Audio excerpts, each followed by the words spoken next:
काय झाले ना तुझ्या मनासारखे? इतके दिवस द्वारकावासियांना वाट पाहायला लावून शेवटी मिळाली द्वारकाधीशाला पट्टराणी। ते गालातल्या गालात मिश्किल हसत म्हणाले। रुक्मिणी लाजेने चूर होऊन त्यांना नमस्कार करण्यास खाली वाकली। तिच्या मस्तकावर हात ठेवत बलराम दादा म्हणाले, तू त्रिखंडाची राणी, तुला काय आशीर्वाद देणार मी? उद्धवनेही त्यांना वाकून नमस्कार केल्यावर आशीर्वाद देऊन म्हणाले, त्वरा करा, रथ वेगाने पुढे जाऊ द्या, कुणी शत्रू आला तर त्याला अडवण्यासाठी सैन्य मी इथे थांबतो। तिघेही रथारूढ होऊन गरुडध्वज वेगाने निघाला। रुक्मिणीही थोडी स्थिरावली। उद्धवजी तिला त्यांच्या कुलाविषयी, 18 शाखांविषयी, कुलपुरुष कुलदेवतांविषयी माहिती देत होते। श्रीकृष्ण जन्म, गोकुळ, वृंदावन, मथुरा, बालपण, मथुरेत प्रवेश, कंसवध अशा अनेक प्रसंगाचे वर्णन करून सांगत होते। मध्ये अवंत नगरीत असलेल्या संदीपनीच्या अंकपाद आश्रमात जाऊन उद्धव व रुक्मिणीने गुरु व गुरुमातेचे दर्शन घेतले। श्रीकृष्ण रथाजवळच थांबवून त्यांना लवकर यायला सांगितले। द्वारकेचे वेध सर्वांनाच लागले होते। त्वरेने द्वारकेस जाण्यासाठी निघण्याची घाई सुरू झाली। रथ निघणार तोच घोड्यांचा टापांचा व विदर्भ युवराज रुक्मीच्या जय जयकाराचा आवाज येऊ लागला आणि चारही बाजूने रथाला घेरले। रथात बसलेले रुक्मिणी भयभीत होऊन समोरचे दृश्य पाहत होती। शीघ्र कोपी रुक्मी हाती गदा घेऊन गर्जना करत श्रीकृष्णाकडे येऊ लागला। बराच वेळ दोघांमध्ये गदायुद्ध सुरू होते। रुक्मीची गदा वाकल्याने खड्गयुद्ध सुरू झाले। अखेर रुक्मीच्या खड्गाचे 2 तुकडे झाल्यावर तो भयभीत झाला। श्रीकृष्ण त्याच्यावर वार करणार तोच स्वयंप्रेरणेने रुक्मिणीने त्याचा हात वरचेवर धरून म्हणाली, स्वामी, माझ्या भावाला जीवन दान द्या। आपल्या या आनंद सोहळ्याला माझ्या मातापित्यांच्या अश्रूंना गालबोट नको लागायला। श्रीकृष्णाचा हात खाली आला। गर्विष्ठ रुक्मी आज पराजित होऊन परत जात होता। त्याचे हे रूप तिला पाहवत नव्हते। त्याने रुक्मिणीला घेतल्याशिवाय कौंडिण्यपूर परत येणार नाही अशी प्रतिज्ञा घेतली असल्यामुळे तो आता कुठे जाणार या विचारात असताना श्रीकृष्ण म्हणाले, रुक्मिणी, तुझा भाऊ आज पराजित झाला असला तरी तो खरा क्षत्रिय असून पराक्रमी योद्धा आहे। तो लवकरच दुसरी राजधानी बसवून आपली सत्ता प्रस्थापित करेल। व्यक्तीच्या गुणांबरोबरच त्याच्यातील सद्गुण ओळखण्याची श्रीकृष्णाची दृष्टी तिच्या लक्षात आल्याने आनंद व कौतुक वाटले। उद्धव म्हणाला, वहिनी, श्रीकृष्ण दादा विधिवत पदसिद्ध राजा नसला तरी तो जनमानसांतील त्रिखंडाचा राजा आहे।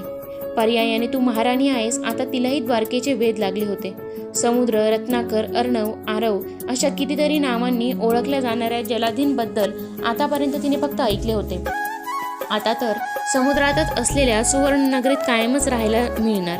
एवढ्या प्रचंड आवाजाला काहीतरी एकमेकांवर आपटल्याच्या आवाजाने एखादे नवे संकट आले की काय ही भीती तिच्या चेहऱ्यावर दिसल्याने उद्धवजी म्हणाले, वहिनी, काय झाले? हा एवढा प्रचंड आवाज कसला? दोघेही बंधू एकमेकांकडे बघून हसले। वहिनी, हा सागर लाटांचा आवाज आहे। याला दर्याची गाज म्हणतात। इथे हा आवाज रात्रंदिवस तुम्हाला साथ देणार आहे आणि आपण द्वारकेजवळ आल्याची ग्वाही देतोय। आपल्याला म्हणतोय, या लवकर नव्या महाराणीचं पादक्षालन करण्यास आतुरलोय, जणू असं तो सुचवतोय।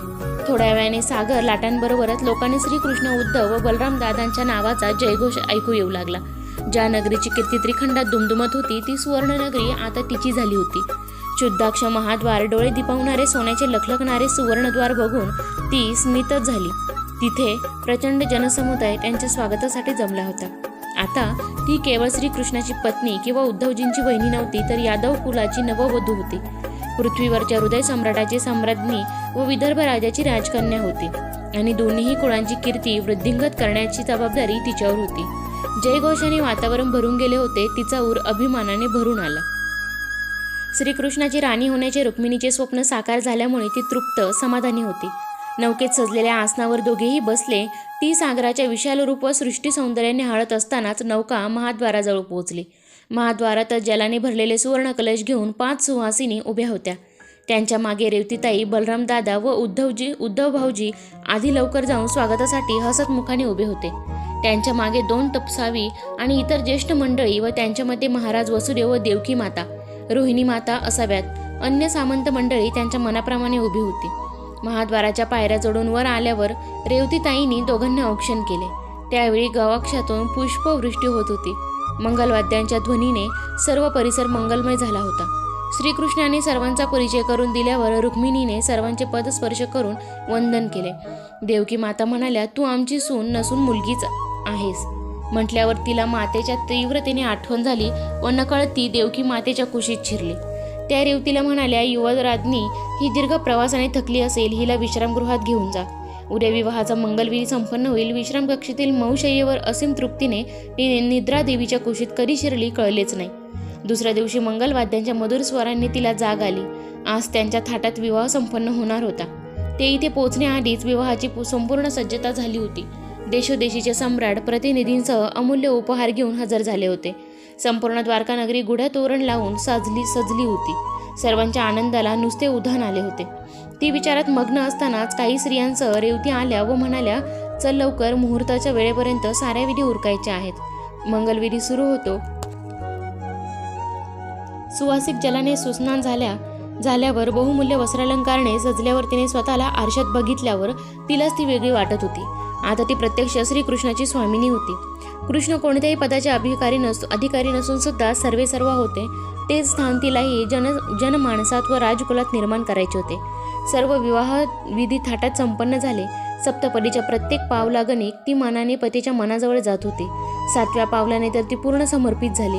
विवाह विधीची सांगता झाल्यावर यादव कुळाची कुलदेवता इडा देवीच्या दर्शनाला सुंदर सजलेल्या गरुडध्वजात रथात आसनस्थ होऊन वाजत गाजत सुवर्ण नगरीच्या मुख्य रस्त्यावरून प्रजाजनांनी उत्स्फूर्त जय जयकार आणि पुष्पवृष्टीच्या आनंदोत्सवात रथ इडा मातेच्या मंदिरात पोहोचला.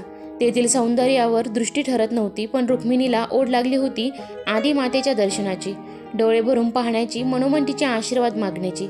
पतीच्या मागोमाग गाभाऱ्यात पाऊल टाकले आणि समोर आदिमाया अष्टभुजा इडादेवी उभी होती. त्या मूर्तीत तिला एकाच वेळी 2 रूपे दिसत होती. कधी इडा माता तर कधी कौंडण्यपूरची अंबा माता. जणू सांगत होती, आम्ही एकच असून सदैव तुझ्या पाठीशी आहोत. नंतर कुलाचाराने विधी पार पडले. रुक्मिणीने देवीची ओटी भरली. तीर्थप्रसाद ग्रहण करून आचार्यांना वंदन करून गरुडध्वजरथ राजप्रसादाकडे धावू लागला. त्याच वेगात तिचे मनोरथ धावू लागले महाराणी पदाच्या कर्तव्याकडे. 2 महिने कसे निघून गेले कळलेही नाही. साऱ्या गोष्टी स्वप्नवत वायुवेगाने घडल्या. आज राणी द्वीपावर आल्यावर थोडा निवांत वेळ मिळाला. त्या भव्य रुक्मिणी प्रासादात होते फक्त ती आणि तिचे स्वामी. प्रारंभीचे दिवस फार सौख्यात जात होते. बालपणापासून ज्यांचा ध्यानीमनी स्वप्नी घेतला होता त्याचा मधुर सहवास घडत होता. घरातीलही सर्व ज्येष्ठ मंडळींची ती लाडकी बनली होती. वेळ मिळेल तसा दोघांमध्ये सुसंवाद होत होता. दोघेही एकरूप झाले होते. वेगळे अस्तित्व असं उरलंच नव्हतं. दासी असून सुद्धा ती पतीचे प्रत्येक काम स्वतः तत्परतेने करीत असे. राजप्रसादातील सर्व व्यवस्थेवर लक्ष ठेवत असतानाच राजकारणातल्या अनेक घटनांची योजनांची माहिती करून घेत होती. श्रीकृष्णाचा कटाक्ष असे की राजस्त्रियांनाही राज्यकारभाराची माहिती असायला हवी. कधी जर राजपुरुषांना राज्याबाहेर राहावे लागले आणि अचानक प्रेतचे प्रसंग उद्भवला तर राजस्त्रियांनाही तत्काळ निर्णय घेता यायला हवा. कधी कधी तिला वाटे महाराणी होणे एवढे सोपे नाही, पण जगदंबेच्या कृपेने सारं ठीक होईल यावर तिचा अढळ विश्वासाने मन शांत होईल. तर मित्रांनो, रुक्मिणीची ही कथा कशी वाटली कमेंट करून नक्की कळवा आणि पुढची कथा ऐकण्यासाठी चॅनलला सबस्क्राईब करा. धन्यवाद.